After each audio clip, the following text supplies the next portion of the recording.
दोस्तों मैं हूं अयाज़ मोरस और आज की इस वीडियो में आपके साथ बात ये शेयर करनी थी कि देखिए इस सूरत हाल से हम सब वाकिफ़ हैं। इन तमाम मायूसी और नाउमीदी की सिचुएशन से हम सब गुज़र रहे हैं, लेकिन मैं समझता हूं कि हमें अपने अंदर जो पोटेंशियल है उम्मीद का, मुस्बत सोच का, उसे हरगिज़ जाने नहीं देना चाहिए।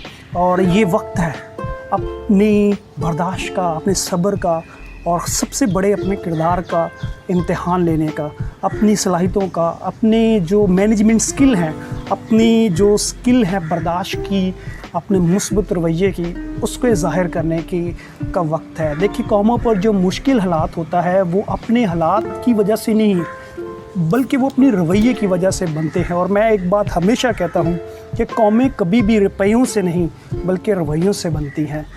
हमें अपने रवैयों को दुरुस्त करने की ज़रूरत है और मुस्बत सोच, मुस्बत रवैये के साथ इस सूरत हाल में आगे बढ़ना है। इस सूरत हाल को बड़े सोच संभल कर और सबसे बढ़कर मुस्बत सोच और उम्मीद के साथ गुजारना है। हम सबको इस उम्मीद के ज़रिए इन सूरत हाल को, सिचुएशन को टैकल करना है। और उम्मीद इस बात की है कि हम ज़रूर इस हालात पर, सूरत हाल पर काबू पाएंगे और वो वक्त दूर नहीं जब हम नॉर्मल ज़िंदगी गुजारेंगे और एक मरतबा फिर अपनी रूटीन पर वापस आकर इस ज़िंदगी के इन दिनों को याद किया करेंगे। इसलिए आज इन दिनों को अच्छे तरीके से यूटिलाइज़ करें ताकि कल को इनको याद करते हुए आपको मुस्बत सोचें, मुस्बत यादें एक साथ वो बसता हो। Thank you very much.